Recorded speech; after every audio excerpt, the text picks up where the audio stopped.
items. Google it can be Docs, overwhelming or sometimes, all Microsoft these 365. abbreviations. All Especially those things are you saw cloud today, some hosted of these questions are solutions nothing but that are abbreviations. considered as the end answer. user So productivity it's tools. important to be We able to use see it as what they mean end user, when you're going client through software, or the maybe a web results browser. of That's that about particular it. question. An important part of this Let's discussion do a is who vestibule is responsible story. for This is managing from Kevin. a given Kevin wasn't cloud expecting me to service. have a vestibule That deals story. with security too. With infrastructure as a service, the cloud service provider says you can't have it is all. responsible for the underlying You've got hardware the in the tech. data center that You've got the runs the drive. IT services And used now in the you've cloud. got Toyota However, value. the software is Toyota. responsible for the Other cloud places. tenant. So deploying a virtual machine in the cloud means there has to be an underlying hardware server to run that virtual machine. But that virtual machine operating system, how it's configured, whether it's patched or not, that part of the software is the responsibility of the cloud tenant. From a security perspective, this is important. You can't just assume that the cloud service provider will patch your OSs when you deploy virtual machines manually.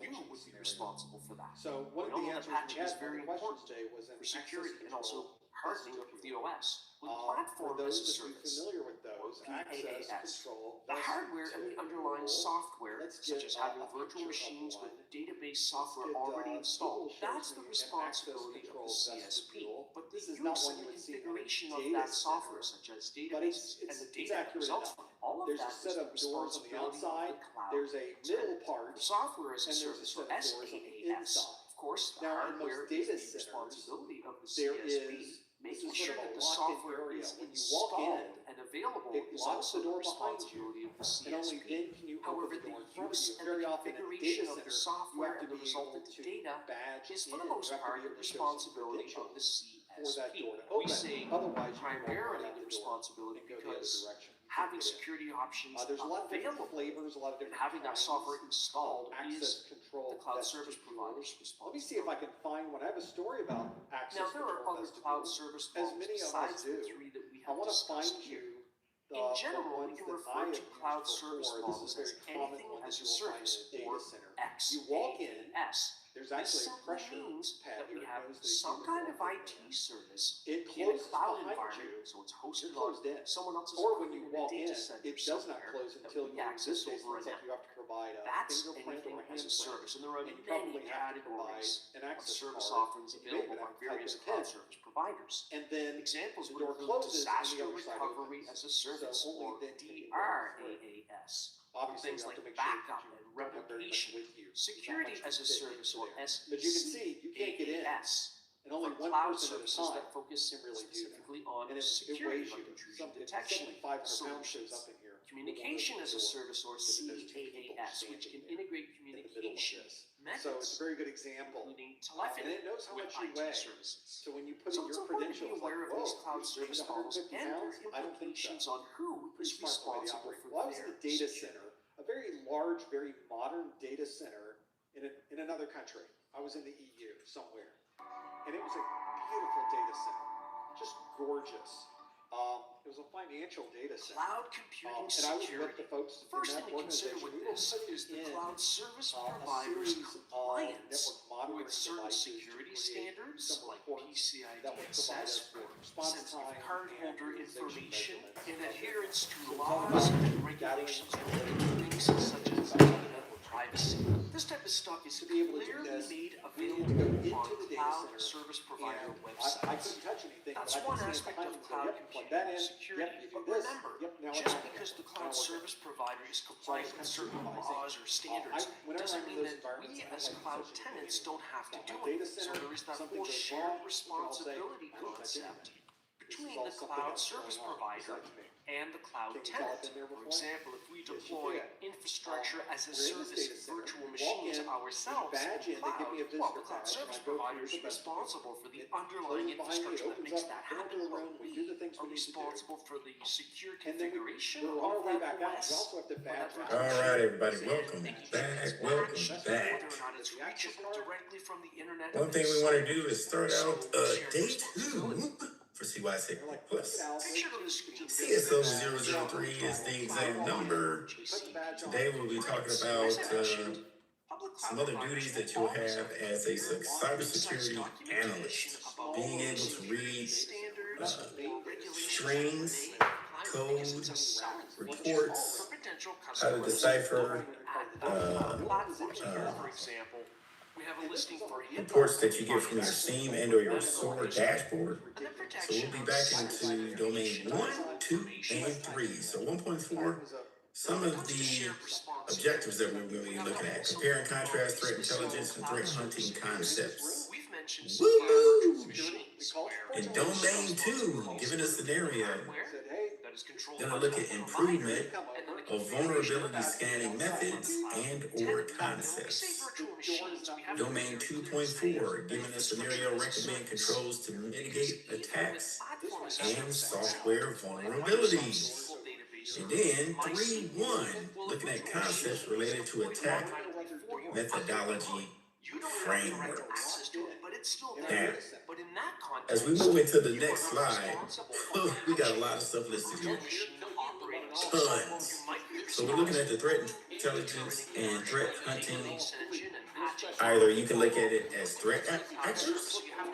You also can see some of the tools that's being used to identify certain signatures or threats. And then you can see how are we sharing those threats, those threat feeds and intelligence.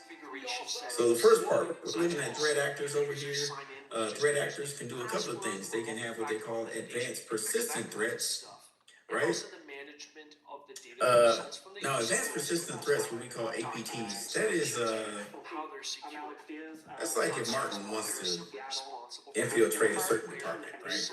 So, and this is a real thing. So, like the Department of Energy, back in the early 2000s, they found out they had a vulnerability and they were being exploited.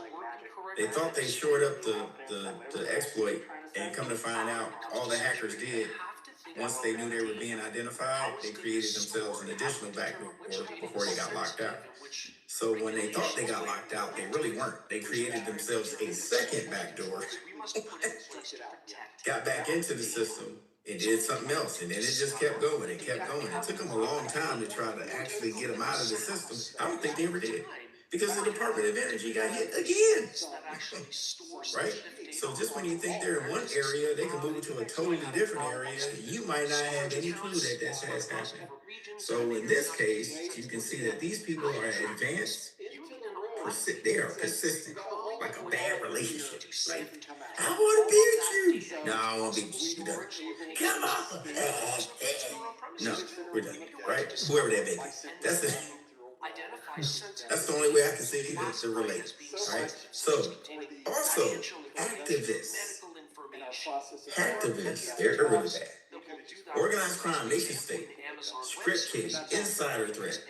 We talk about the intentional release of information and the unintentional release of information, or giving somebody access to information.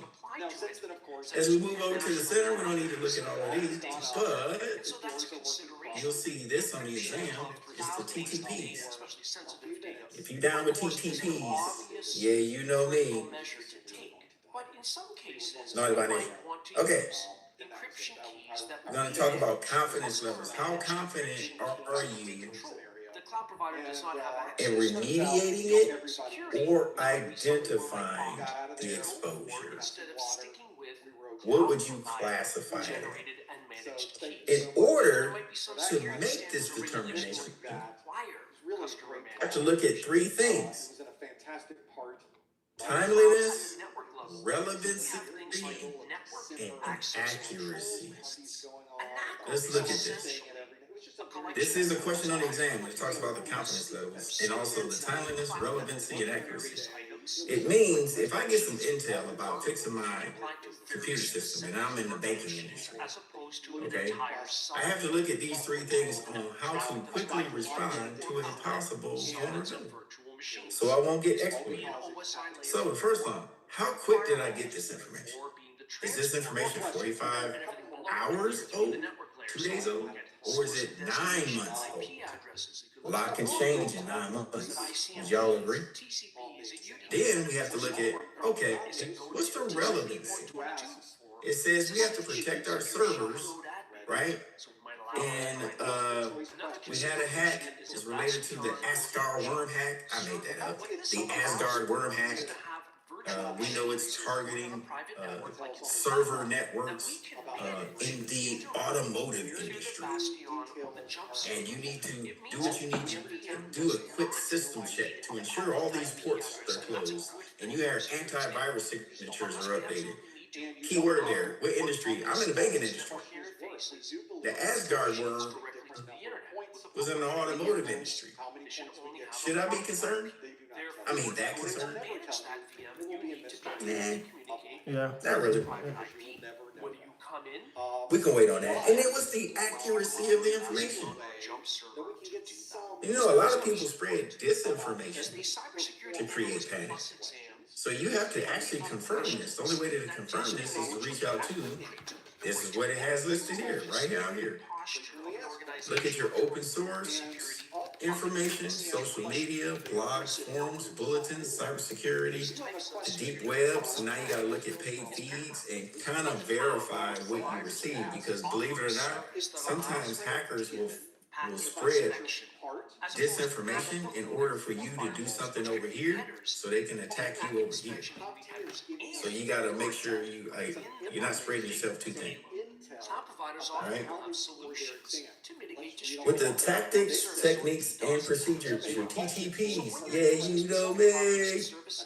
You must take it upon The role of TTPs in threat intelligence and threat hunting is very important. You have to make sure that you are drilling down on this. So, as we said before, there are threat actor types. We talked about them in the first slide. No need to pinpoint these on each one. I would like your opinion, though. Out of all of these, which ones do you feel personally is the biggest threat? There's no right or wrong answer, just a poll answer. Just trying to see what do you think?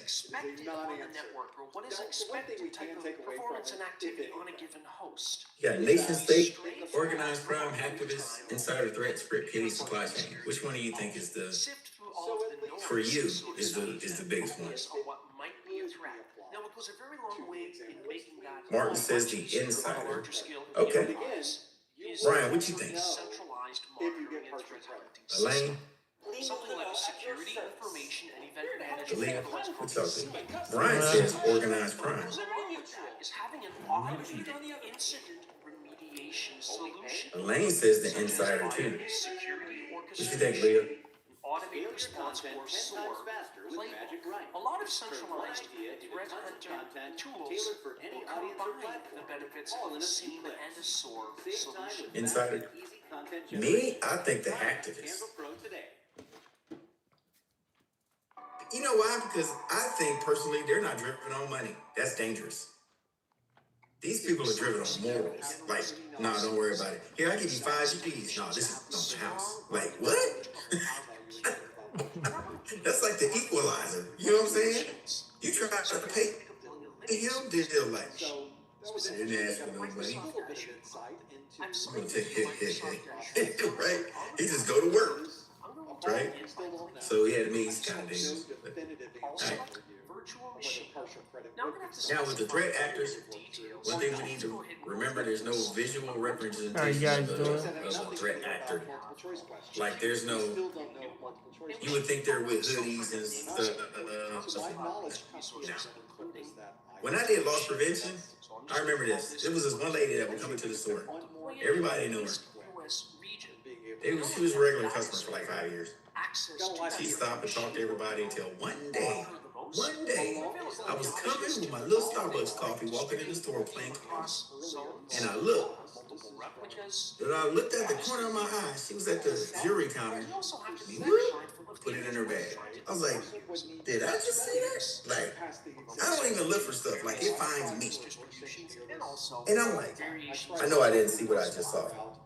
So I said, well, let me hurry up and get back to the office. Went to the office, pulled up the camera real quick, rewound the camera because I had cameras that jewelry. Sure as crap, right on the camera, scooped, stuffed. I was like, ain't this a... So I followed her around the store. 45 minutes later, she had some more stuff in her purse, and then there was some stuff in her buggy. She actually went to the counter, paid for what she had in the buggy, but didn't pay for what she had in her bag. So she walked out, got her, brought her back in. James, what are you doing? That's such and such. She bawling. I'm like, God, stop it. Stop it. Stop. These are the ones that get you because they blend in every day. She done got us for like, today she got us for $500. So you get what I'm saying? Yeah. So there's no predetermined picture of what these people look like, right? They just take advantage of it. The tools that they use for advanced persistence threats, Aaliyah says, did you always wait for them to try to leave? Oh, you have to. Yeah, by law, the person has to check this out. Can I sidetrack for a second? Are y'all good with that? Yeah. Just to get some context to this. Yeah. Because of what they correct. You have to give them a chance to change their mind. I've actually followed somebody in the store. They were getting stuffed a bag. They were walking to the door. They stopped. Just before they walked, put one foot out the door. They stopped. They looked around. They took everything out in the bag, threw it on the floor, and walked out. Couldn't do nothing. They didn't commit a crime yet. They didn't walk out the store. So you have to walk past the last point of sale and exit. You got and exit. Yeah, so you're right. So you gotta give them a second chance to pay for it. Yep.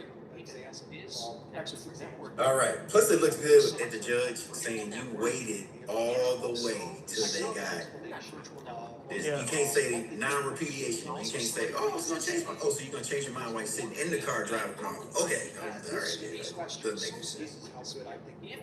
So with threat actors, all of these threat actors, the nation states and organized crimes, they could be the ones that give you the most trouble because they have bigger bank accounts. They have more investors. Does that make sense?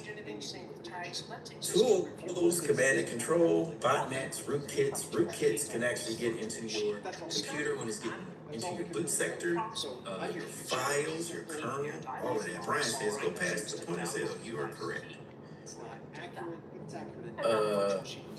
Then they target large organizations and government entities for advanced persistent threats. So this is a question actually on the exam. For APTs, which ones of these are likely to match up and happen to have a successful advanced persistent threat? Usually nation state organized crime, they'll use these tools and they'll target large organizations for government. Because ultimately, you never know.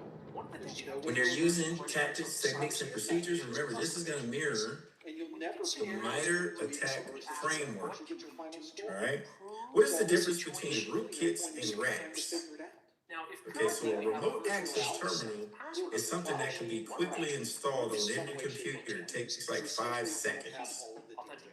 It's usually a self-installer. Once you put it in, if your computer is set up to self-install a program, it'll read the thumb drive and self-install it. You'll notice something come up on the screen, go bloop, bloop, and you're like, what was that? By the time that happened, it's done already. Like, this didn't happen, right? And in the background, it's changing all your firewall rules and everything, so they can just walk in and out. Right? A rootkit is when you're installing something like a virus or malware, but now it digs into the root files or structure of your operating system or your file structure, and it spreads itself out. So you think you've eradicated it over here, but part of it's still sitting over here. Like the only way to get rid of a rootkit, what do you think is the only way to get rid of a rootkit? A possible rootkit on a computer. If it hides everywhere. Because you don't know where it's hiding. And maybe now that we've done that, that's all we needed to know. Now we don't have to worry about reverse engineering. So we've got a rule for SSH 22. One of the quickest ways to get rid of it. 99.9% of the time. That gets checked. If there's not a match for incoming traffic, well, I think that's given us a pretty good place to spend. Okay, Leah says reboot. Leah says gauze or new. So basically, the strategy is the case. Leah also says take out the mobile. There's the answer right there. Brian just dropped it. Brain damage. Erase the whole thing and put a brand new operating system back on it. Yep, good job, Lee. Although the other ones, let's address them so we know. So with the gauzing, that's when you actually just get rid of the hard drive. If you do a reboot, you can actually make it worse because the virus can now get into the boot sector files. Because you forced it to reboot. If you take out the motherboard, the MOBO, that that could solve your problem, but if it's rooted in your hard drive files, all you're doing is reintroducing the virus back into a brand new motherboard, because you never changed out the hard drive. So those are just the differences of why. But I love the train of thought that you guys are on. Yeah. Thanks so much for being here. We will see you next time on the Security. As we move down, we're looking at the MITRE ATT&CK framework. This is just a reminder of what it looks like. You have these categories that sit here on top. In the Microsoft Azure cloud. Talked about reconnaissance. What's happening when a person wants to scope out or case the joint, as they say in the movies. Let's case the joint. Let's see what it looks like. Walk around with cameras before they do a bank job, drive by all hours of the night, count how many security guards. That's all reconnaissance. Look stuff up. Yeah, you get the deal. Then resource development. Of course, we want virtual. What's happening here? So here it says acquire access to the infrastructure, compromise accounts, all the things. So once you do the recon and you get in, okay, here's all the resources that are available to me. What am I trying to do? Escalating privileges, all of this stuff. And then over here, upon initial access, how can I get in? You have what they call a drive-by compromise. Leo asked this question before about drive-by compromises, right? That's when you're trying to get into probably existing web pages, right? You want to make sure everything's not cached and refreshed. They can get to you either by clicking on extensions and different things like that. Exploit public-facing applications, remote servers, hardware add-ons. So you can introduce it through a third party via a NIC card you're switching out on the desktop if the third party's been compromised. What about phishing, emails, supply chain? Valid accounts can be turned into nefarious accounts. Then becomes the execution. How are you going to get it? What? Scripting? Let's talk about scripting here. Write the script. Think about what y'all did yesterday. Check this out, Martin, Lane, Leah, Brian, and Jesus. What if you did this? What if you took that code that you had created yesterday? Pretty dope, right? Y'all created a string. Yeah. Right? But let's say y'all created a string where it gathers information and reports back to an IP address. Like it gathers information about that computer, and the string actually did other things. Like one of y'all said, we did one that scanned ports, correct? Y'all said 443, 8080, right? It scanned ports. Yeah. What if you had something that went in Windows computers and the string automatically adjusted all the firewall settings first to open up a particular port? The next thing that the string did was gather information about the computer through system info, MS32, MS info 32, right? Then it says, put it in a file, and then I need you to send it out of port 5982 to this IP address. And you hid all of that in a picture. And then you put that picture on a website. So when people clicked on it, they have no clue what just happened to them. You get what I'm saying? So now you just hid a string in a picture, a clickable picture, and they had no clue that when they clicked it, they thought they was downloading a picture of Mr. T with the mohawk. No! You downloaded some executable code that delivered back something to a botnet. Right? It's that easy. All right, then the persistence part, 19 techniques. Account manipulation, boot or log in, auto start execution, how to create an account when you get in, hijacking execution flow, modify authentication, just keeps going. Privilege escalation, you take accounts that don't have any privileges and you keep adding them on. How to evade scans, that's a real thing. In Kali Linux, they have a scan, it's called an evasion scan. It knows how to sidestep IDS, IPS, Windows firewall. It knows how to do all of that. So there's particular scans that you can do. Notice we've got a reset password on Credential access, how to discover things. Cloud infrastructure discovery, cloud service discovery, file directory, so password policy discovery, how to move from one computer to another, how to collect that data, command and control botnets, how to take it out of the system, and the impact. What's the impact on end systems, data manipulation, defacement, all of this stuff. This is, so the MITRE attack framework is your kind of like Bible, if you want to look at it that way, to help you defend your system. If your castle is so locked down, you got the moat, the drawbridge, right? You got dragons flying over, breathing hot air on people, right? Hot air balloons that's like drones back in the day, flying around, right? Stay up for hours. Yeah, you're good. So that means if I need to get to the king, I can't get in the castle. But guess what? You got to come out and buy food. So I'm gonna get with the local villager market and see. I know the king loves pears, so I'm gonna get to this pear distribution center and probably, do whatever I need to in a pear, hoping it gets to him one day, right? So that's a third-party access. That's a supply chain, and that's what a lot of folks try to do nowadays because they can't get inside of a network. It's too hard, so they'll try to sidestep it. Going to be deploying a web application in the Microsoft Azure. So that's when you look at something and you find something on your network, you have to give what they call confidence levels, or how confident do you feel somebody can infiltrate you.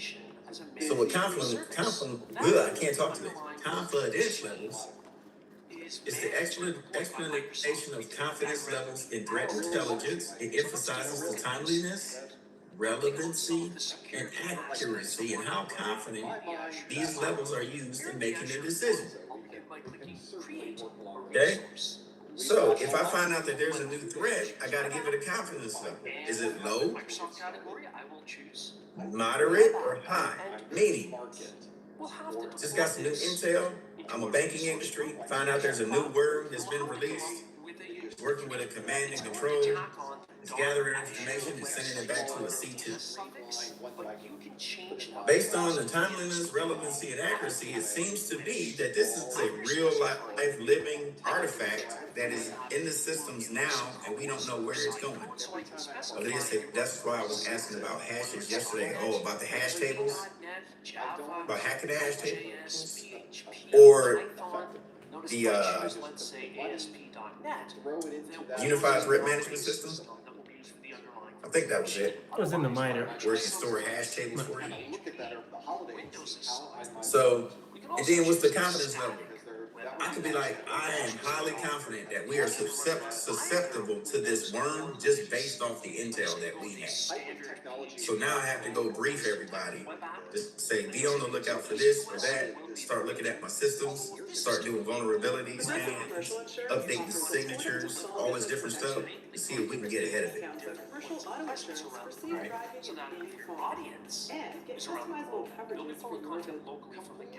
If we look at the collection sources, one of them is open source intelligent, publicly available information. All these repositories are available to me. Now let's take a look at it.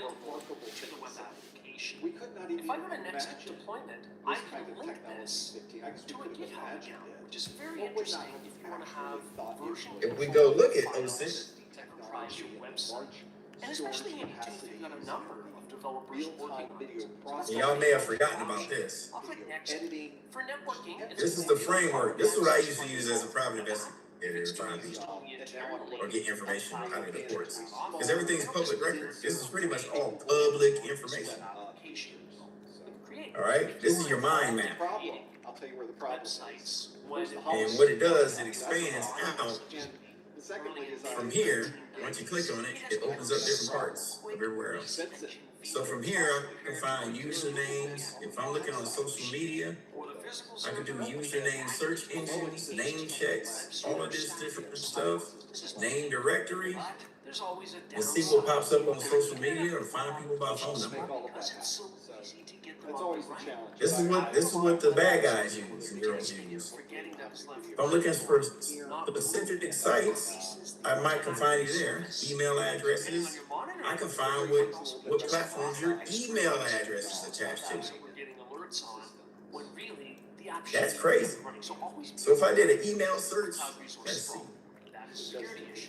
At any rate, one is complete, so let's go to Email the address.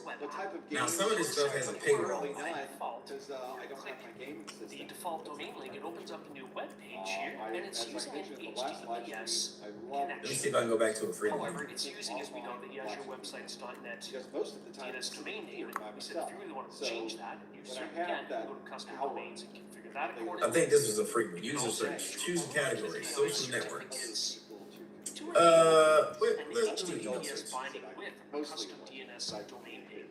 We can also go to authentication to determine how authentication works in this web app. Choose add an identity provider, default menu or pull up the web page, and we can choose See if it comes back to anything. That's one of my real email addresses. Identity Federation. Are they trusted identity provider like Microsoft, Apple, Facebook, GitHub, Google, Twitter, and so on. I would like to see. However, I'll click the X. Okay, so exact email has not been found. Was it, wait a minute, research members I'm only? an old guy, so they're adults. The performance of the web app is suffering. Yeah, so it looks like they had one profile that they found. Size, so to speak. Right? Email on deep. Or RAM to accommodate our work. I'm the only children. Okay, some of this stuff has paywalls. So, but that's what can be used. That, I think. Play around with it and see what you find. Social networks, instant messaging, forums, and dark web. You can search stuff on the dark web, any classifieds. So, yeah, this is a big deal. Take a look at that. Such as if performance begins to suffer. All right. You can also go to app service logs over the left and enable file system logging. You've also got So, FTP. For OSINT, public repositories of web searches, IP addresses, and DNS services. Range of addresses assigned, names, email, physical address also can be reflected to lead back to a person. Of course, we know about social media. With OSINT, there's a social media link where you can try to find information there. As we saw on the mind map, blogs, forums, real life examples. We can sit there and just scan stuff just for the willy-nilly and see what comes up. You just gotta play with it. Now, we already looked at this HTML code on web pages.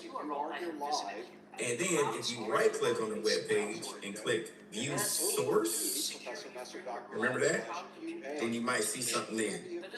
All right, so view source. And also questionnaire, by the way. That is often used. Very first question is when you make You can do metadata scans on publicly available documents. Now, there's some tools that's in Kali Linux that will allow you to scrape. This is one program called Scapy.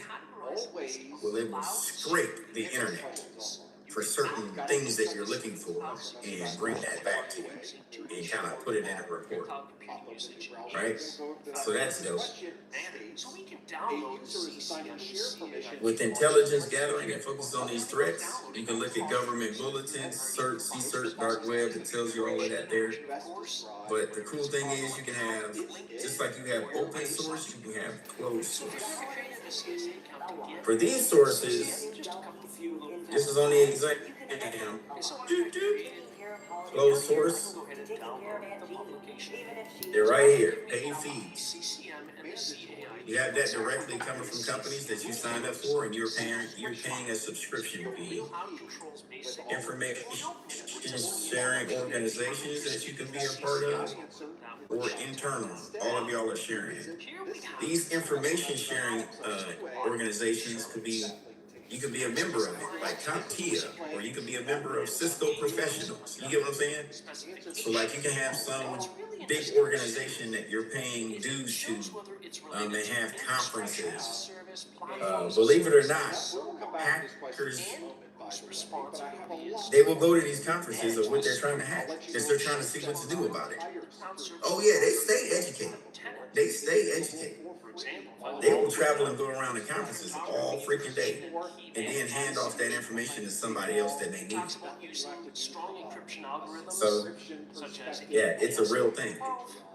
Especially when it applies to classified data, where data privacy laws or regulations. Also, with paid feeds, you do have your member-only section, and all of this stuff applies too as well. So you don't want to disregard timeliness, relevancy, and accuracy, even when it's coming from a paid source that you feed into your SIM. Next, you have the dark web. Now, this is a question on the exam. This is the question on the exam. They're going to give you three. They're going to give you these levels right here. You have the surface web. The surface web is what we are using every day. This is us. This is general population. We're using this. Okay? Under the surface web, you have a part of the web that is what they call not indexed. Does that make sense? So here's an example. So if you're using Google, out of the 13 servers that are around the world that's maintained in .edu, .com, .ls, .co, .whatever, every web page that's on there, so you can find them, they're all indexed like a library. Yeah. Like we're looking at Jesus's backdrop right now, and it looks like a library. We know where to find that book if we walked up to the shelf because it's indexed, right? But if you go to the deep web, these are non-indexed. They're hiding behind the DNS somewhere. It's like a sublink that you need to get to these pages that's not published. Okay, you need a direct link to get there. All right. And then you have the dark web. The dark web is even further than that because you need an invite to get here. Not only is it not correlated, documented, indexed, or whatever, you need what they call the Tor browser. There's a browser, certain browser you have to use. And that browser can connect you to, so to speak, the dark or deep web, depending on what level you want to get to. Now, this is when all the nefariousness is happening. There's a lot of threat hunting teams in Fortune 500 companies that take part in the dark web every day under aliases. Now, if you listen to that podcast I told you about, Darknet Diaries, Yeah. it talks about some threat hunting teams for major companies. They partner with criminals that are on the dark web so they can share their dark web accounts just to look around. Now, corporations Mike's back. Let me finish this thought and I'm asking. So, corporations, let me put this way. There's a fine line you gotta walk. Do I need to say anything else? You have to walk that fine line. You can't do anything bad that will get the company in trouble. And you can't tip off the people on the dark web to let them know that you're not a part of their life. You're just visiting. But you can't let them know that. Because that's how they get their intel to help fight cyber threats. Okay? So it's a real fine line. You gotta walk. But what you'll do is you'll bring back all that telemetry to get ahead of, so you can harden your network. I'll explain it as we poke around in action. First thing I want to do. And then you have what they call Information Sharing and Analysis Center, ISACs. This is on the exam as well. This is cybersecurity information and services that is published on the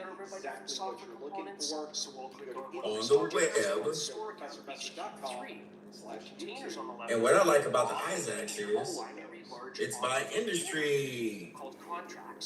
with a sample budget file. You can bring it up for aviation, automotive, chemistry, communications, gas, elections, electricity. So it's telling you all of these different ways and information how to harden these industries. It's all about being They also give you reports and white papers to go by. got to have this background knowledge, otherwise there's no way to interpret those. Talks about cybersecurity and aviation, talks about how it relates to the White House, issued a national security memorandum for critical infrastructure, talks about the white paper, and so on and so forth. There's a lot to get into. But that's what the ISACs will do for you. What does this mean? What it means is that let's take a pause. Project ID in the background, Mark, I was gonna say Martin, but Michael. How we feeling? Did you take the exam yet? You go at 4 o'clock. An object in Azure AD that represents this virtual machine. Now, because that has been done, you now have something that can grant the machine. A system assigned identity means that it's tied, as it says right up here, to the life cycle of this resource. What that means is that did you take it later or did you take it already?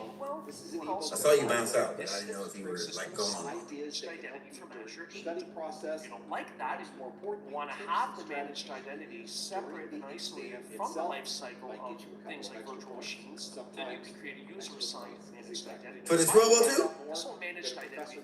Dude, you A+ certified. Virtual machines. Question we asked earlier. Oh, sorry, man. I'm loud in your house. Oops.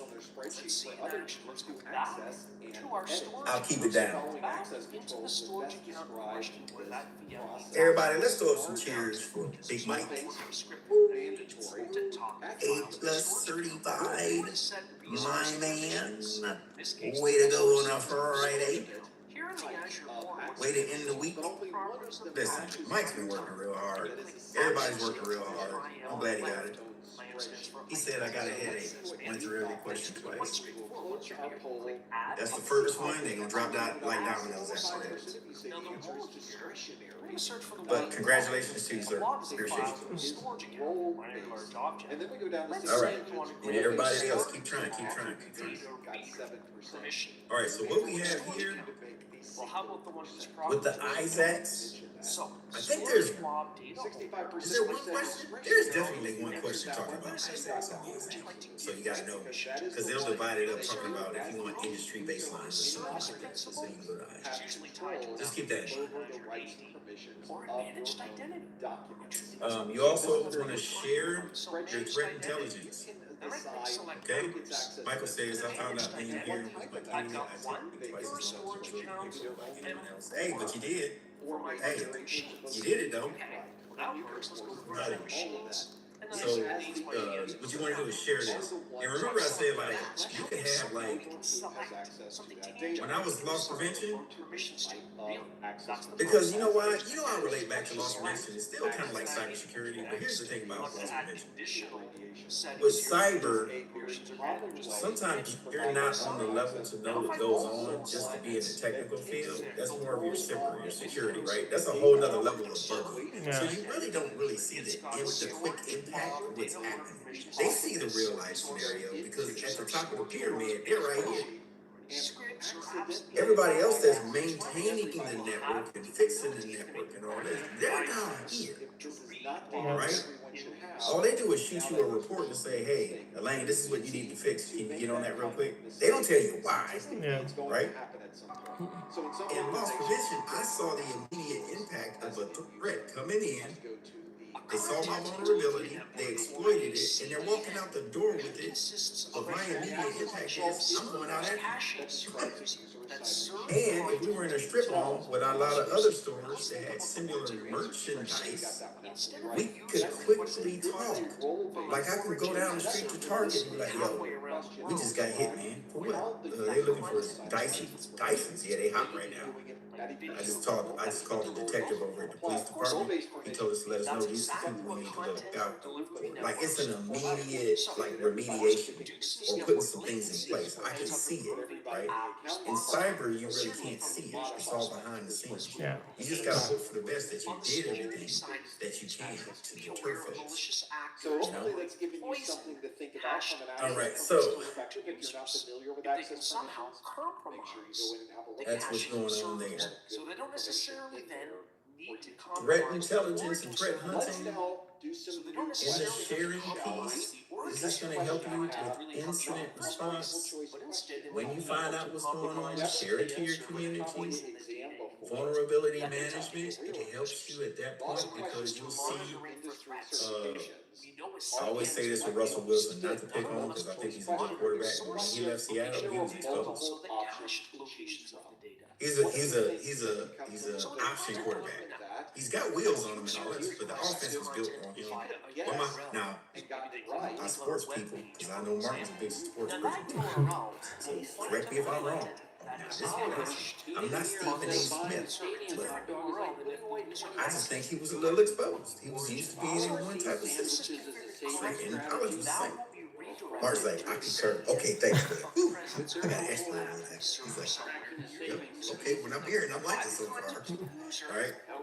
So when he went to a new offense, it didn't work out there. So now, his vulnerabilities are exposed. It's exploited. So now the coaches got to work on new ways to hide it and build a new offense around him, right?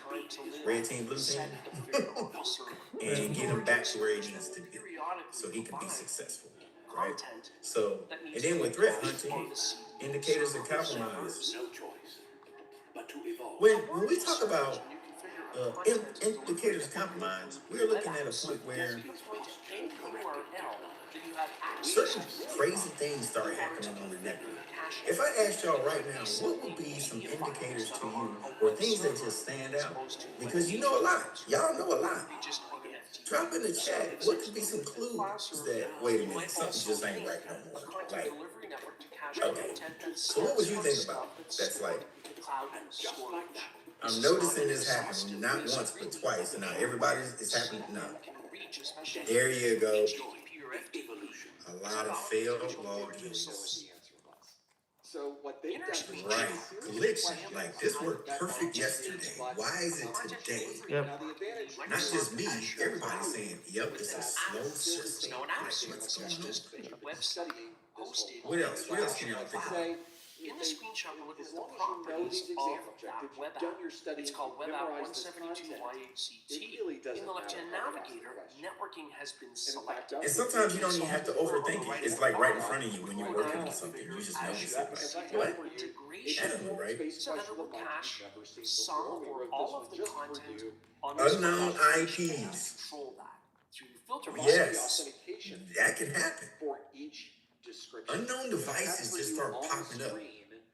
5 right? different descriptions. Okay, do y'all remember Hacker Lloyd? Remember I showed you that video about Hacker Lloyd? He's one of the biggest cybersecurity hackers in the world. I love the way he talks about it.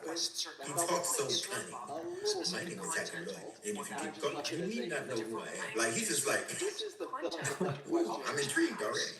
The one thing he said was, you can go right now, and if somebody is on your network that shouldn't be there, turn on your computer to do network discovery. He said, you want to know the quickest way? Turn on network discovery to make your computer discoverable. You can see every other computer right along with you. And it'll pop up. One of the easiest things you can do. Right? So that's crazy. Site acceleration All right. relates to dynamic content as opposed to static changing content that gets cached. So with these indicators of compromise, like y'all had mentioned, collect it, analyze it, optimization strategies to figure out how you want to apply the application, how you want to apply custom DNS domain names.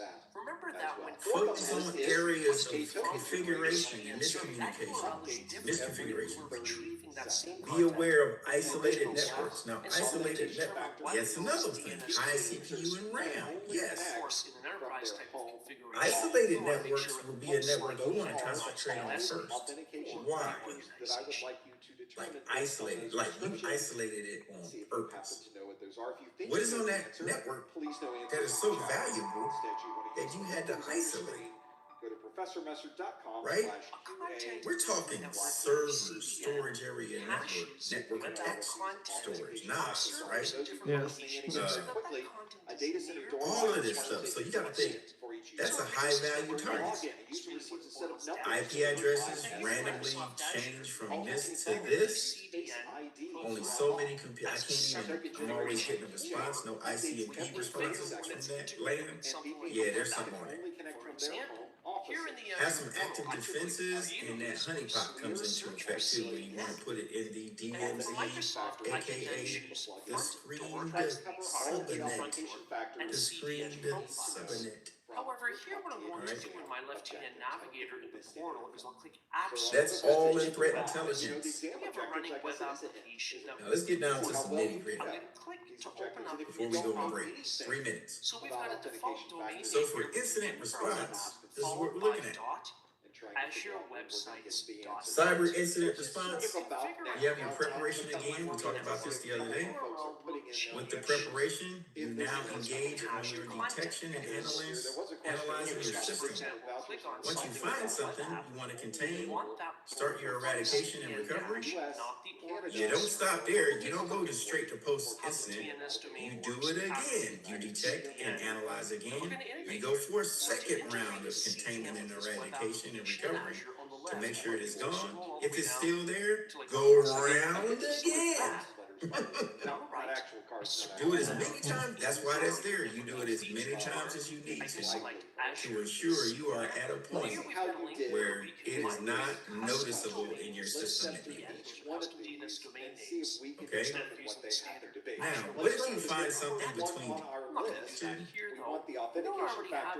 and you found, so you detected it. Uh-oh. What's the first step you do here? On a computer. I'm just going to use We said it too, because you don't want to reintroduce it back into the environment. Yeah. You didn't turn it off.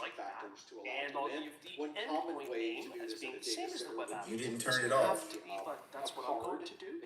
Notice that the You're just going to reintroduce websites.net the same corrupted data when you turn it back on. Edge.net. Remember, content pulled from the cache is going to be pointing to that link. So if Starts you with have B. links in some developers may have to go back and make changes to some of those things to make sure that content Yep, it's the hard drive. What's on it? Like, what do you call it when you're making a copy of it? hosting is filled in. It knows that because we're in the properties of the web app. So if you have these, one of y'all wrote a program yesterday to do this. DNS domain is important because Y'all said it was going to make my life easier. It was incremental. Azure Edge.net, we have to Correct. know what that stems from. Right here, when you detect something going on, immediately turn off the backups. Because you don't know how far back the backups were tainted. So you want to turn off the backup system and try to contain and eradicate. While you're trying to do that, you have a separate team bringing up an alternate host that's not connected to the network. You want to reload the backups. The next one on the list is Now this is why it takes so long. receives a set of numbers In the overview page over on the right, by SMS. If you got a ransom or somebody says I'm in your system, you have to assume they were in your network up to 6 to 8 months. HTTPS. If I click to open that up, that You have backups that may go back on the left, all the way back to 6 months. That's what companies are saving now. Snapshots. So they can recover. So now what you have to do, you have an alternate system where you have to go all the way back to the 6 month mark and reload the backups, run a virus scan, run a malicious malware scan and see if it identifies something. Bring in the next day, run a virus scan, see if you can find it. You may go to the month number 2.5, right? And on that day, you get the first instance of the virus being detected.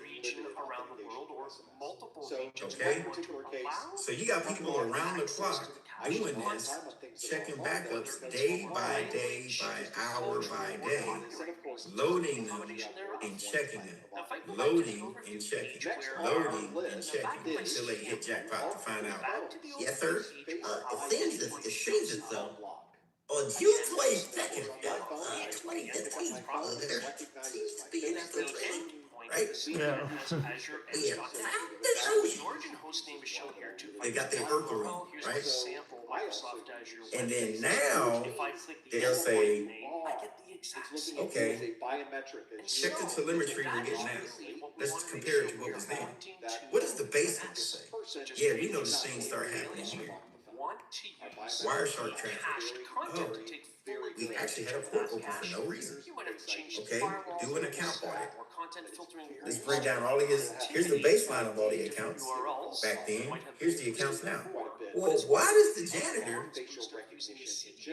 all of a sudden have like server privileges? Next on our list is a token generator and a All before, all they had was time clock privileges. You get what I'm saying? All of a sudden they got Yep, I can see. Now you start seeing how you got. Because you start looking at all these different things. But it's an investigation. It's an investigation. Right? And then, once you get to a point where you feel comfortable, then you can do the post-incident activity, Cloud-based Linux and Windows virtual machine. after-action report as we call it, have a conference about it, and see how you're going to fix it, and go all the way back to preparation detection. You should be doing this every day, I'm sorry, or once a week. This should not be, you just don't do this once. This is an ongoing process daily. You should be, you can do a detection anytime you want to. Okay? And it'll lead to this. So that's the cycle that we're looking at. You know? So maybe you go to a coffee shop, you can't. I just want y'all to know that there's no set cycles. You can change whatever you want. Y'all are the bosses. When y'all get to where you're going, especially if you're the only one, you can change whatever you want to. You just have to explain to the people why it makes sense and why I'm doing this. Yeah. Somewhere you are can be right? They're gonna look at y'all like y'all the subject matter experts. Straight out the gate. Well, you're an IT person. Because it's very difficult. So they dump a lot of responsibility on you on day one. But now, those that have hired you, or if you work with a team, they know where your confidence level is. And hopefully, as y'all work together, they just kind of work with you on it and don't tell people, yeah, they're new. You know what I'm saying? They just kind of work with you and say, come on, just follow me, shadow me. Nobody needs to know the wiser. Because they're not winning if they're demeaning you every day. Especially in front of people. Yeah. They just make the whole department look like an idiot. So, true IT folks will take you under the wing. They'll razz you on their own like, dude, I just showed you that last week. Yeah. But in front of people, you're an expert. All right? So I hope you get one of those IT teams. But so far, any questions? Updates every 30 seconds is something you have, and then VPN users can connect from their home offices. That would be somewhere. All right, so we're in our last hour. I want y'all to take a break. We'll come back. There's only one video I want to show you. It's more like a CNBC, like an investigative type thingy. I think it'll be interesting. So we'll look at it when you come back. Which of these scenarios would qualify as being multi-factor authentication? And so what they're looking for is for you to pick out the two different types of authentication factors that may be listed as part of an answer. So for example, if somebody said, if the answer is during login, you get a set of numbers delivered by SMS and a token generator and a keychain updates every 30 seconds, those are the two factors you use to log in. Those are just a single factor. They're both something you have. They're not multi-factor authentication. So you would need to combine something you have with one of these others, something you know, something you are, or somewhere you are. So keep that in mind as you go through the exam. You could be asked for questions that talk about multiple factors of authentication. I'll also let you know that on the exam, we don't often get fill in the blank. I did fill in the blank for this question just to make it a little more difficult, but you don't often see that on the exam. Often these will be pull down options or drag and drop options that you will see. But for the A+, Network Plus, and Security Plus, currently we have not seen fill-in-the-blank questions, at least not yet. They could certainly add those, right? Have them on the list. That would be certainly something you might want to consider. Let's, though, shift back to a multiple choice-based question, because after you do the first handful of questions on the exam, you will be in the middle of a lot of multiple choice questions. So let's go to this multiple choice question that asks, a security researcher has located an unprotected spreadsheet with a column of serial numbers, but the column contains asterisks instead of actual values. Which of the following would best describe this data protection? Would this be encryption, tokenization, masking, steganography, or hashing? Now, if you think you know the answer, there's your link on the screen. Please go to professormesser.com/QA to lock in your answer. Please no answers in the chat room. Please no hints in the chat room. You want to go to the link on your screen, professormesser.com/QA. The question again asks, a security researcher has located an unprotected spreadsheet with a column of serial numbers, but the column contains asterisks instead of actual values. Which of the following would best describe this data protection? Is it encryption, tokenization, masking, steganography, or hashing? If you think you know the answer, there's your link. Go to professormesser.com/QA to lock in your answer. Let's see how you work with this one. I have run across spreadsheets in environments that have been sent across the network out into the internet at different locations, and people were sending spreadsheets that were not encrypted, in the clear, not password protected in any way. There was no security, and they were full of credit card numbers and expirations. So this does happen, but in this case, it's a little bit different. We have a column of serial numbers, but the column contains asterisks instead of actual values. So let's see how we do with this one. A lot of you locking in your answers very quickly. That gives me a good feeling that we might know the answer to this one. Let's see how you did with this one. A security researcher has located an unprotected spreadsheet with a column of serial numbers, but the column contains asterisks instead of actual values. Which of the following would best describe this data protection? Would it be encryption, tokenization, masking, steganography, or hashing? We will close our poll and see how you did with this one. Big numbers, 79% of you say the answer is masking. 8% of you say the answer is encryption. 6% say hashing. Tokenization got 4%, and only less than 1% got steganography. So this is something you commonly see. In fact, if you were to look at a receipt that is, you paid for something and they hand you your receipt, you'll notice that if you used a credit card, that the credit card number on the receipt. Morning, sweat. Taste test, sweat. Go time, bro time, big time, sweat. Sweat moves you forward. We'll make sure it never holds you back. Degree, here for sweat. Dear Savvy, who says you can't have it all? You've got the tech, you've got the drive, and now you've got Toyota value. Toyota, let's go places.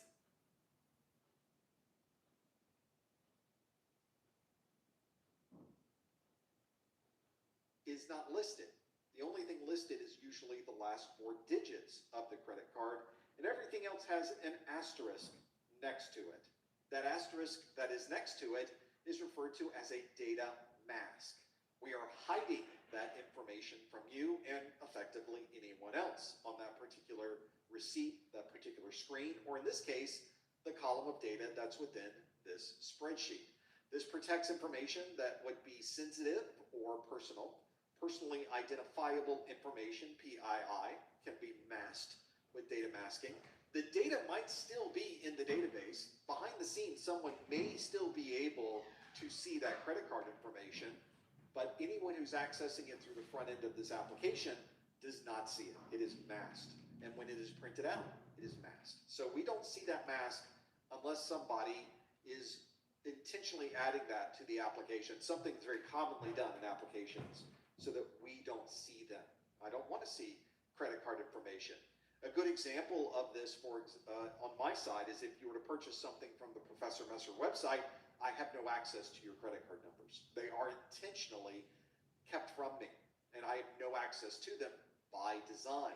The only time I can't see information is something like this, where there are a number of asterisks and I can only see the last 4 digits so that I can communicate with someone else. Oh, did you use the card number that ends in a 2512?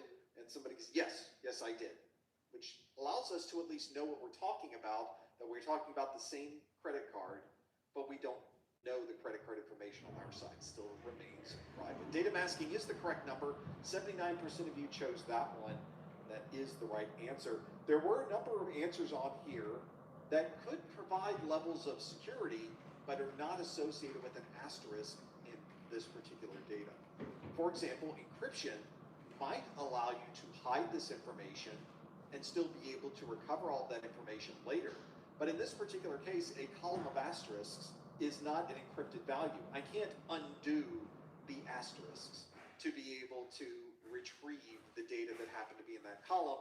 Therefore, it would not be encryption. Along those same lines, it would not be hashing, because a hash would also contain information that would be a representation of that particular original value. So hashing would not be the right answer either. Tokenization got 4%. Tokenization is a way that you could apply that particular value as a replacement for something that might be more sensitive. A good example of this would be using your phone to be able to pay for things at a point of sale terminal. It's not sending your credit card information over the network. It's sending a token of your credit card. And if someone was in some way to be able to grab that information being sent back and forth, they would not be able to use that to charge more information because it's a one-time use token. It's kind of nice. But it does not apply in this case, where we simply have a column with asterisks instead of values.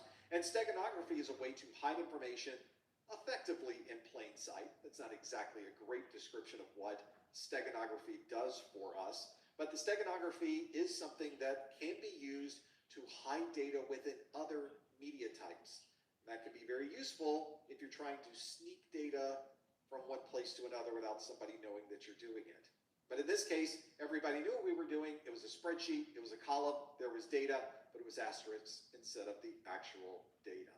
So in this case, the 79% of you that answered masking got that one absolutely correct. That is the right answer. Let's do another one. Next on our list is this question that asks, a security administrator has found a third-party certificate that has the same name and matches the same hash of their internal CA. Which of the following would best describe this attack? Would it be a DDoS, downgrade, all right, everybody, welcome back. or brute force? I don't know that this one is going to be completely what I think it will be. I think actually you might. All right, so we have this video really break this. I want to show you. The possible answers, or let's go through the question again that asks, a security administrator And, found a third-party certificate. it's talking about quantum computing. Their internal CA. Basically, since we get into the era of quantum computing, everything's moving faster, calculations getting faster, AI is being introduced. What you have in your computer, your tablet, your watch, which you have right now, cannot make the mathematical computations fast enough to move that fast. I think there If it did, your whole computer would melt because it doesn't. Calculations mathematically causes a lot of heat, friction, right? Friction causes heat. What you don't have is a cooling system that's cold enough to cool the mathematical computations happening in your CPU. Therefore, everything will just melt. You fry it. So with mathematical computations come quantum computing. Computings. What the heck was I talking about? Computing. Oh Lord. It's 5 o'clock almost. So let's take a look at this video. Just kind of ease back, learn something about it. Here we go. Might be start looking at how this certificate might actually. This is where we do all of our R&D. You can see all of these fridges. These fridges are required to remove all of the environmental noise to corrupt the way that quantum computers work. Yet another major player has emerged in the quantum race, Amazon. It is the latest tech giant to make waves with the announcement of its own quantum chip in February, the company's answer to growing competition in the space from familiar rivals in the cloud computing business. Google, Microsoft, and others are now competing in a new tech arena and sprinting after what they say could be the next frontier. CNBC got an exclusive look inside Amazon's AWS Center for Quantum Computing, located at the California Institute of Technology in Pasadena, California. All of this is electronics that's used to send specialized control signals down into the fridge. If you look here, you can see this cabling. This comes down into the fridge, and then your processor sits at the bottom here. Amazon is widely known as an e-commerce giant, but the business took a pivotal and profitable turn in 2006 with the launch of Amazon Web Services. AWS is now a $100 billion business, and it is a key part of why the company is now worth over $2 trillion. And Amazon sees quantum as the next major growth area for its cloud services. One of the primary advantages that a company like AWS has is that they know together, they know to build data centers. And then the piece we need to solve is, how does that quantum processor fit together? Compared to other big players, Amazon is late to the game. Microsoft has been working in quantum for nearly 2 decades, while Google has been in the space since 2012. If we look at kind of the quantum race over the past several years, as Amazon has been surprisingly missing in that conversation around quantum. And over the past couple years, they've increased their investment. Amazon had been looking at this for a while, and then finally decided to get involved. There's a strong business case for AWS or Amazon to get involved with quantum computing. Quantum computing is very much in line with that sort of business model where you would have off-premise quantum computing resources that can be made accessible through the cloud. Not only will it be initially start out as a standalone, more high-performance part of their cloud services, but eventually all of the cloud will be run on some form of quantum. But they are different. That's the real important part of this, is that if you look at this, it does have quantum computing holds a lot of promise. It has already been shown to solve calculations within seconds that would take millions of years on even the most cutting-edge current machines. While classical computers operate serially, in the sense that they do one thing at a time, these quantum properties allow quantum computers to operate effectively simultaneously, so to explore many possibilities at once. The quantum space has seen a flurry of excitement recently, with investor interest soaring and pouring into publicly traded stocks. Those names have added billions in value in the past year. Over the past 6 months, this theory is starting to get into actual tests that are showing that we can shift from a science project into the beginnings of an engineering phase. And that's really exciting. Part of the hype is the perceived payoff down the line. McKinsey projects quantum could be a $173 billion market by 2040. Today, there is about a $500 million market. We think that that's a number that could increase by a factor of 5 or even 10, depending on how companies are able to develop error correction at scale. So that would get you to about $2.5 to $5 billion in market size by the end of the decade. Quantum computer can solve really hard math problems. Materials, design, chemistry is another area which is naturally maps onto a quantum computer and as well. There's optimization, logistics, things that Amazon would really care about. What it means for Amazon specifically is that the opportunity to build just a supercharged part of AWS that can crack incredibly difficult problems, whether it's related to drug discovery or on cybersecurity, these incredible difficult problems, that is an opportunity for them to charge a lot more for. But we are still years away from a functioning quantum computer, with estimates varying wildly. NVIDIA CEO Jensen Huang has said useful quantum computers could still be 15 to 30 years away, while Google says commercial quantum applications are only 5 years away. IBM thinks by 2033. I would imagine that over the next 5 years, we might start to see demonstrations using this for materials design or for chemistry problems. And then I think within, let's say, a decade, that would be the most aggressive timeline. And then we might have really fault-tolerant quantum computers that can do many of the problems we're hoping to do. A challenge in quantum is that these are hard to scale. These computers are incredibly sensitive to interference in their environments. This can be anything from vibrations, heat, radiation, or even the Earth's magnetic field. This big shield here is made of a special metal that the magnetic field gets attracted into and isolates the quantum processor at the bottom of this fridge. But the main limitation to quantum computers is errors. Researchers' primary focus has been on detecting and then trying to correct for those. These computers are too error prone.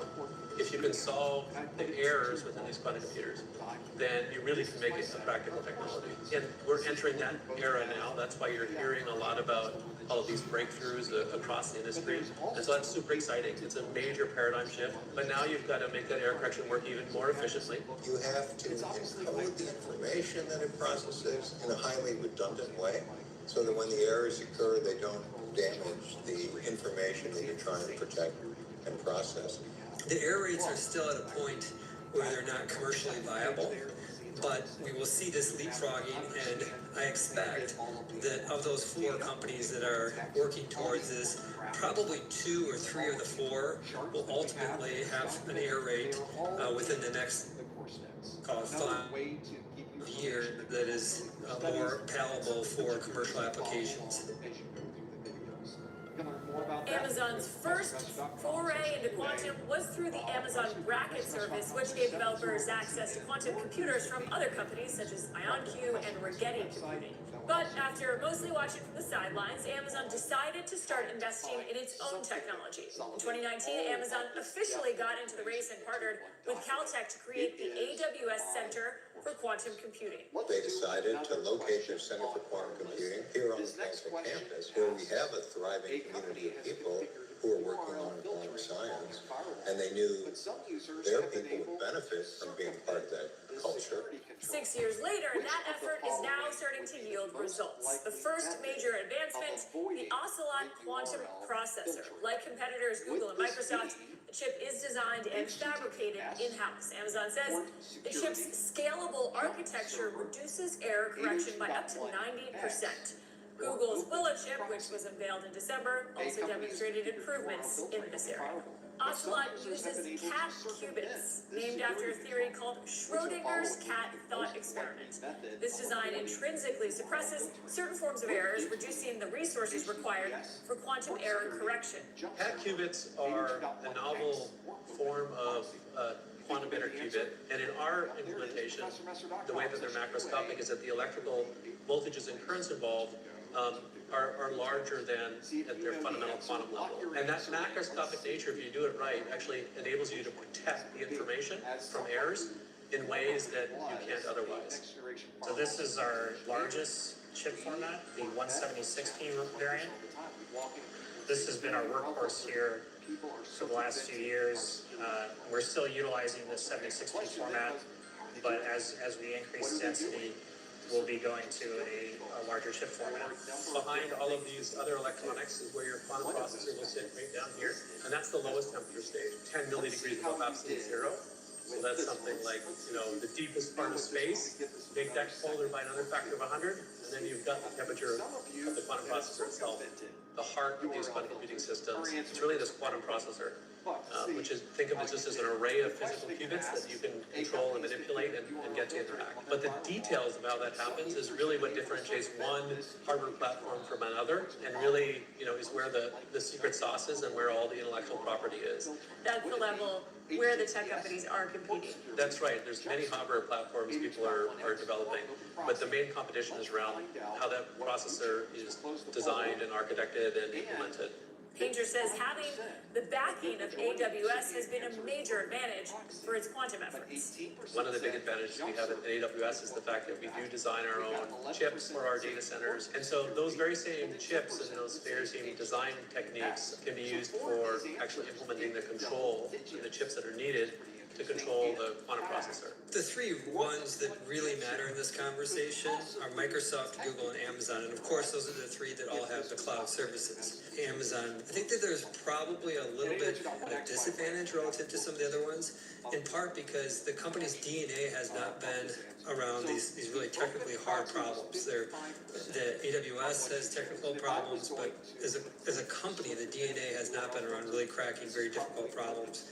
And I think that probably Microsoft might be in line or a little bit better, but Google has a history of really trying to solve, I think, more difficult problems. Amazon eventually envisions quantum resources being available as a cloud service. A company like AWS, whose business is delivering compute power to customers at scale and taking that burden off of the customer in terms of the hardware. This is a great example of why this fits with the AWS model, because the quantum computer itself would be put inside of a data center, and then we would use similar elastic computing resources to provide that access to customers. Think of this as a more kind of a new vertical within their cloud business. In the end, it will probably be solved and monetized through one of these big cloud platforms, and AWS has a great shot at being successful there. There's also potential for quantum to contribute to the development of AI and vice versa. As quantum computers become more capable, they'll generate data sets that we can use to train AI. But then if you can start to feed it data, I think in terms of development of quantum computers, I suspect that AI and machine learning will play an important role going forward. Despite all of the progress, there is a lot of work to be done. These are small-scale systems that involve, maybe 10 to 100 physical quantum bits. Ultimately, we need to be able to control things at like 100,000 or maybe 1 million quantum bits. So imagine this thing scaled out by a factor of 10,000. In the future, the cost and the size is not really scalable the way it is right now. So we have to innovate on this size and the cost at the same time as we're improving the performance. But quantum is a long-term bet, and it is unclear when the billions in R&D could eventually pay off. There really have been very important milestones reached in the last little while, but we should also mention the challenges we face too. We're still pretty early on, and there's large error bars in where we'll end up in time and when we'll have a viable quantum computers. This is going to be some good optionality for investors who are excited about AWS and the opportunity they can bolt on a new business. But that business probably isn't going to yield anything for at the earliest 5 years and more likely 10 years out. The approach that Amazon is taking now here at the Center for Quantum Computing is a bit different than what other companies are pursuing. It's promising, but whether it'll really pan out, we're not sure. A company like Amazon can't afford to take that type of risk. I'm impressed by the extent to which the Amazon leadership appreciates that this is a long-term enterprise. What has been the message from CEO Andy Jassy? How involved is he in the quantum project? So Andy's, very aware of our quantum program and was here at the beginning, its initiation, and so he's involved. And we meet with Andy to talk about our quantum program. They don't understand the technical parts, but they're well aware of how hard the challenge is. They understand that this is going to take some time and it will take quite a bit of resources. I applaud Amazon. This is the first time I can think of that the company has really embraced some cutting-edge hardware tech. They're late to the game, but again, we're still so early in this. But the fact that they're late really doesn't change their likelihood of success here. This is still, by any measure, extremely early in the quantum phase. I say just turn on that one feature. Turn on that app ID feature that blocks. Sorry if that was a little choppy, but I mean, suddenly they're blocked. I think it's suffice a little bit. But I want to introduce you to if you hadn't already, to know this is quantum thing. Where's these AI models coming from? And it's all coming from this stuff. So they have those are the top 3 runs right now for investors. I believe that these 5 options, Pretty eager to see how it's going to be in 10 years. So this was made probably like, I think 2 years ago. URL filtering on super old. Oh, excuse me, 5 months ago. So this story is as recent as 5 months ago. So be interesting to see how all this turns out. By simply enabling HTTP. But that's all I had. Those were the days, wasn't it? Drop some new knowledge. Over 10 years ago when that feature still worked. But these days, most or all of your next-gen firewalls and all of your security devices are already expecting HTTPS. And you may find that behind the scenes, your devices already know that you're visiting that open proxy site, even when using HTTPS. And in fact, in many cases, your next-gen firewall will be performing SSL decryption. So it is examining your HTTPS traffic to see where you happen to be going so that it can then set security policies on that. But not something that would be used in a modern world. It's not a good option for this particular answer either.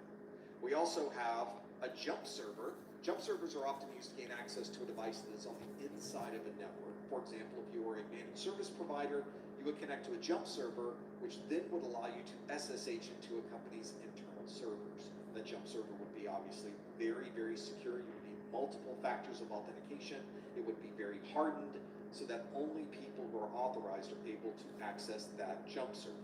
We also have port security. Port security is used on switches to be able to allow or prevent somebody from connecting to the network. That wasn't the situation we had here with URL filtering.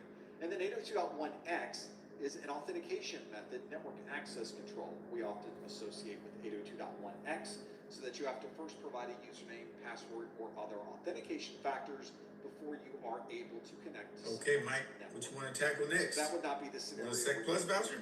Either. The best answer in this case, the one I think that most of you chose, Net. the one I would go with, is indeed Open Proxy and 55. I'm gonna go back to net, but the thing is, I gotta go back. I gotta learn how to actually program a provider in the router switch and relearn cider. That's the goal. The way that you would I would say do second first. Is to Why second? follow these instructions. You go to the top or the Still bottom fresh in my of mind? Professor Messer website. There is a contact us link on that. It's still fresh. I would go for Sec first. Where you would put in your name, your email address. It's an administrative exam. Please put November 2024. Policies, procedures, guidance. And in the body of the message on a It's like a tech manual. That's what it's like. Super secret code words of But the it's still month. fresh. Open proxy jump server. Assume. Open proxy jump server.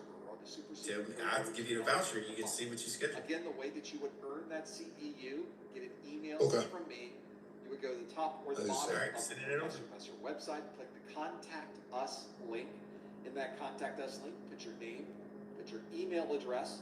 In the subject line, please put November 2024 Security Plus, something close to it. And then in the body of the message on the line by itself, put the super secret code words of the month, Open Proxy Jump Server.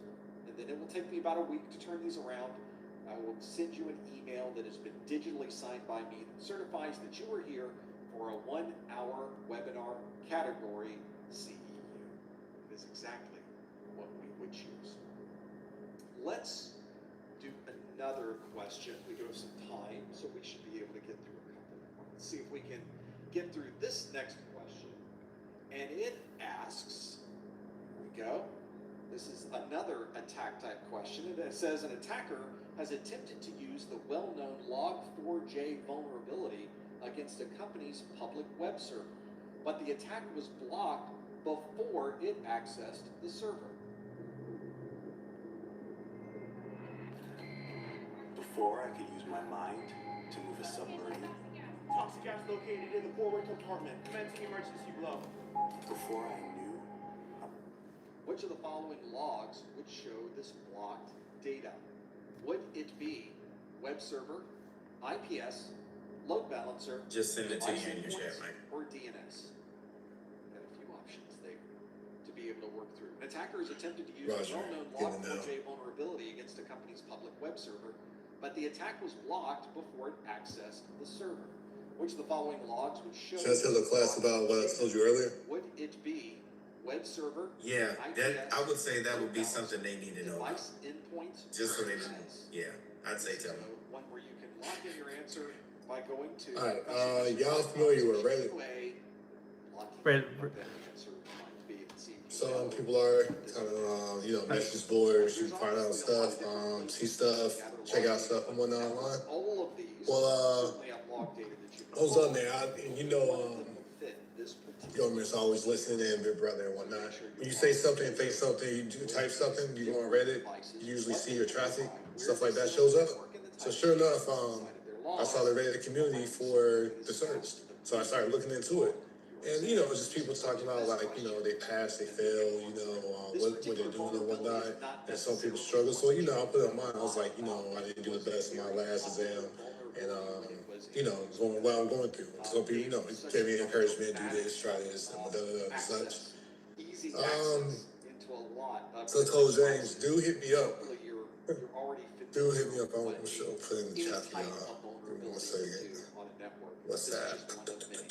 And in fact, even though this is a vulnerability from probably more than a year ago, this particular vulnerability is still being used on different machines. I still see people trying to access devices on my network when you see that happen. They're trying to use Log4j. They're hoping to find one machine that I just put in the chat for y'all. that they could then use. So he hit me with that. And I was like, yo, no. Because he was asking me what kind of computer I had. I was like, I focus on using Mac. We got the Windows computer from the school and whatnot. So he was like, yeah, let me probably message you. And he kept on asking me to do WhatsApp. I didn't give him my information for WhatsApp. One, because I was busy. Two, because, just what he was saying and how he was saying it. I've seen what they're like. Dudes from like overseas somewhere. I think like China, India, somewhere like that. And he sent me that. And I was just like, trying to do something with my life. I just got my court case dismissed. And I'm about to get banned for life doing computers. So I was like, no. And then, like I said, just want to let James know because I was like, man, that's the last thing I need to do right now. I mean, yeah, Simpson, no doubt, but no, I'm not gonna, mess my life over and get banned all together. So no. Don't need to know the specifics of that particular vulnerability to be able to answer. Wouldn't advise it. This will apply really. Yeah, I'm glad you shared that because there's always somebody out there making. Let's see how you did with this one. The question again asks: an attacker has attempted to use you don't know if that's vulnerability against a company's public website. You don't know if that's a honey pot. That's CompTIA putting that out. Yeah. So even what if that's actually one of the certifying officials for CompTIA? Load balancer. That'd be so messed up. That'd be so messed up. Yeah. Stop the poll and see what answers are. They'd be like, got him. Are they the right answers? The question is one that certainly. So it shows me October the 20th to the 24th, Monday through Friday, and then next week the 27th through the 31st, Monday through Friday. 3% said load balancer and what was your score? Well, if I can ask you, I don't know if you mind. I can't remember. I have the paper somewhere around here. I think with Set Plus, I was like 100 off. Oh yeah, you can go back next telling us. You just So like I said, I just like going through like with a regular student as I see, like I said, I listen to you, I understand, but just as soon as I get out, it's hurt. I'm helping them. So it's like I need to there's a Sec Plus boot camp this weekend if I'm not mistaken. I haven't checked. I don't know if you ever sat through them. It's not. It's like he was. It's like when they were doing A plus and whatnot, 1201 or 1202. I sat in there. You got like what 5? How you say objectives? 1, 2, 3, 4, 5. Yeah. That's how you got our curriculums. They only got to like 1.1 to like 1.3 at that. That's not the whole thing. So 2 hours is not good. And then, like I said, so it's not like how I run through it. It's not.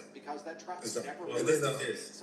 Schedule it for like, if you can schedule it for like Tuesday or Wednesday, there's a couple of people going in. So Monday morning, I'm doing another run through because I think I got somebody testing. Elaine's testing Monday? Saturday. Is it Tuesday or Monday? Saturday. Zeus is going back in too. Oh, you're testing tomorrow. Yeah. That's right. Jesus testing what, Monday or Tuesday? For Sec Plus. Monday? It is being blocked before getting inside of your network. So I kind of run through it Monday. I just Tuesday. Okay, Brian's testing too. Like I said, I just need I want to do it Monday. I want to do it, but I'm not gonna feel confident. These days, folks, I can just push it like Thursday or Friday. Just like I said, I can't. I tried to do Messer.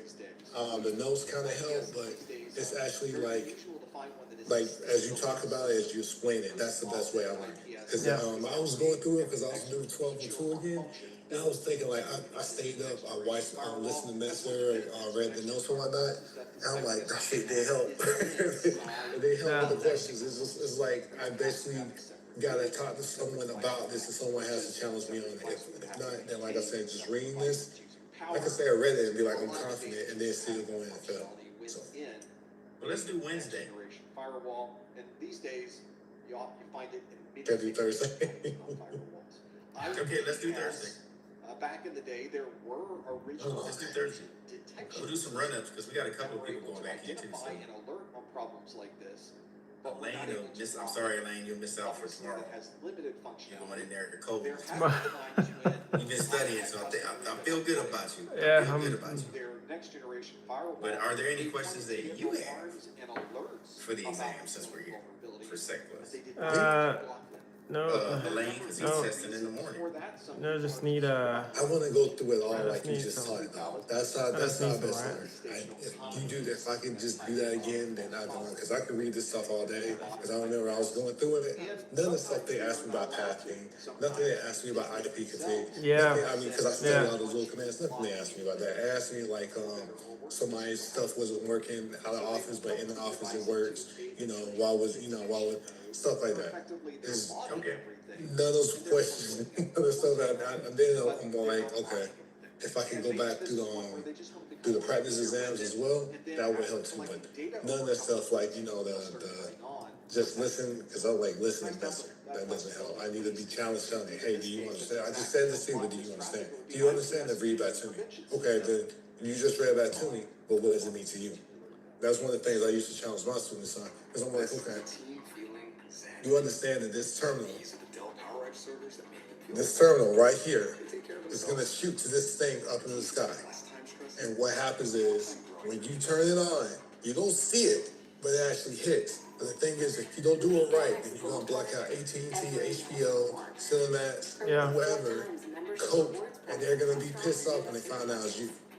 Because I showed them, because I could bring up like a spectrum analyzer, it showed like, the little wavy things. And when it happens, it's like a peak. And then when you turn it off, it's like flat again. Yeah. So when they see it, like, oh my God. So it actually registers rather than, okay, I just do this, I just do that, as Mike just told me, and, it should work. And now that they see, okay, I did what Mike just told me, I don't see my peak. I need to check back through to see why I don't see my peak. It's something not on, it's something I turned on, and I put in the right frequency. I'm gonna do that to get a better understanding. I understand this stuff now. Like, oh my God, like it's actually real. And I'm like, right there is just a teaching moment for me. I just step back and I'm like, you have any other questions? Sure. Can I hack someone? I'm like, I'm like, no, you can't. That hack no one, but you can, but you can't. Like you can step on other people's frequencies, like the video.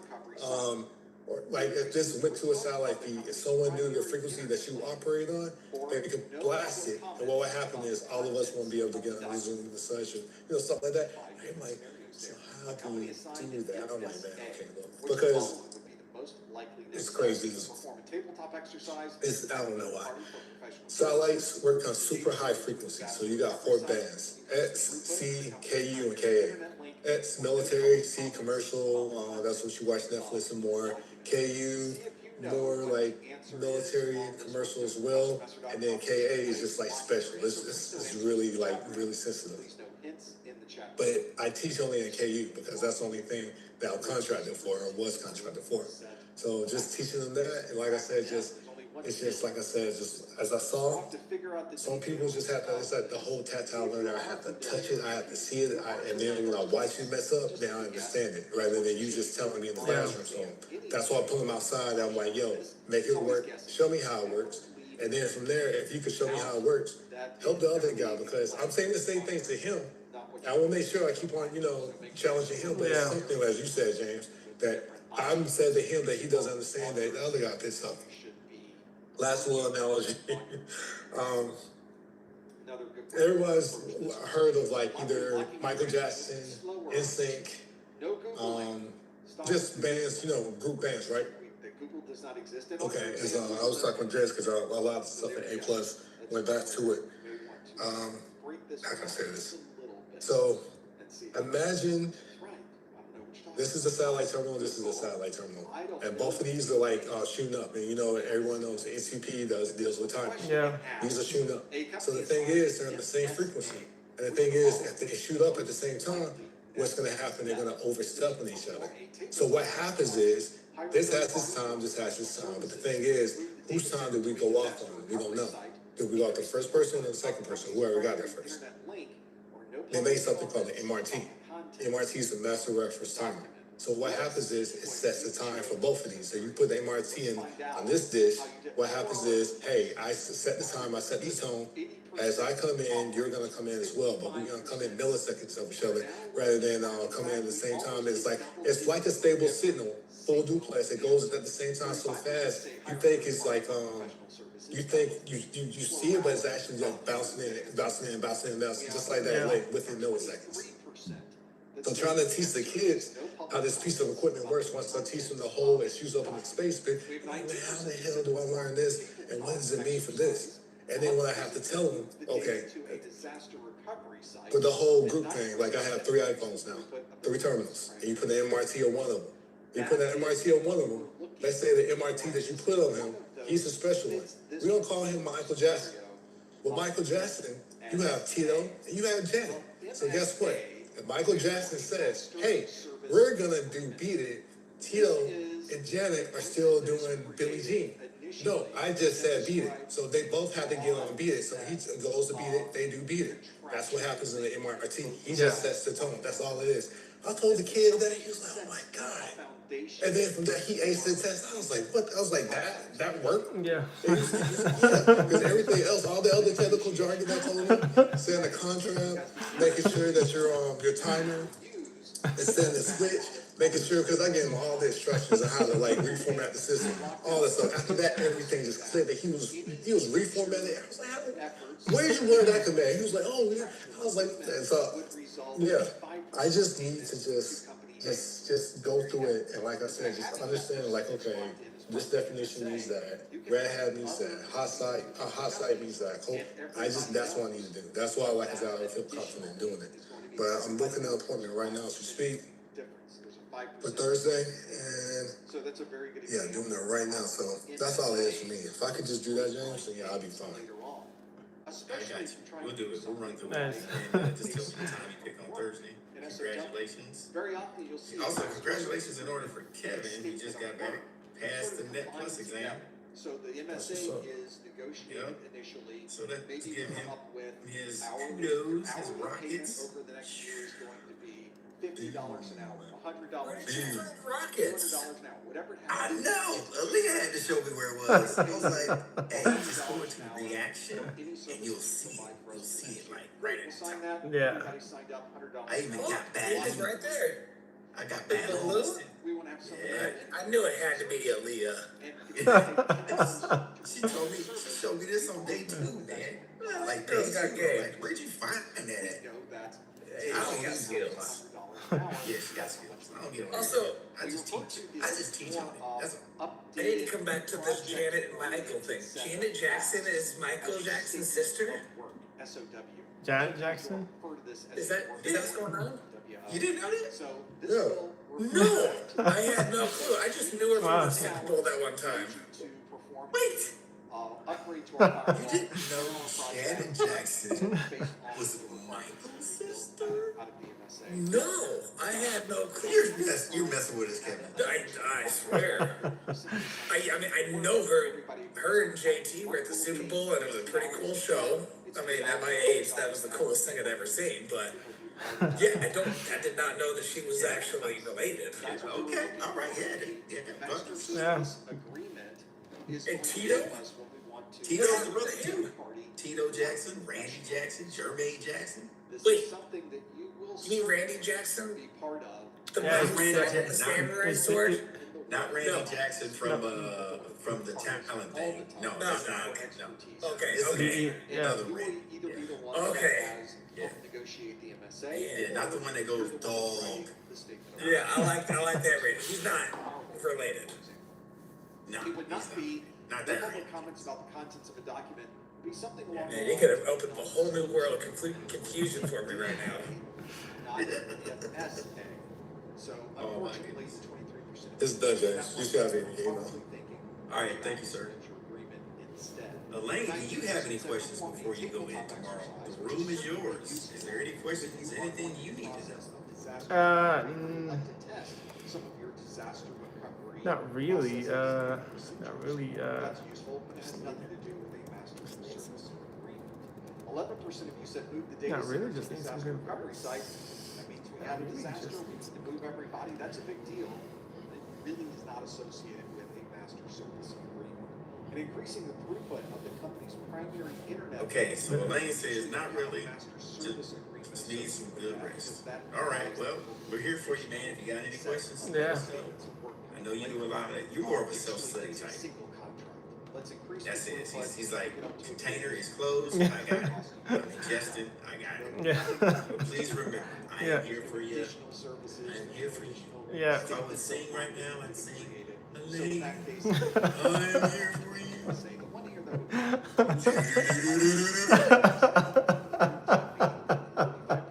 tried to do with Luther, but then it came out. It came out Little Rascal instead of Luther.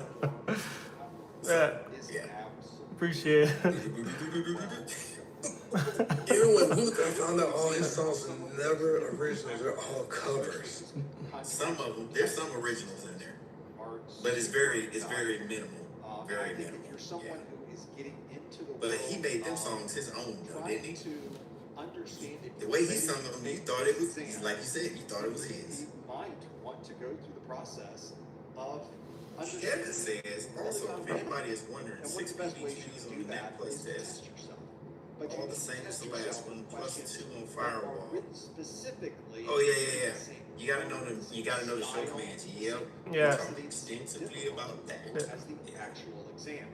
And as I looked around the internet, Mike says his was different. A lot of resources out there On the Net that match Plus. that On description. the Net Plus, it was different. A lot of resources. No, 1202 was different. I had that one audio question, and I went through. I made sure I did that one, but the rest was one was like a help desk when you had like 2 tickets. It was like one, you look at the screenshot saying the boot did not load, and another one was like a guy was saying like I can't get to the Z drive, so I had to like find my own mapping and whatnot.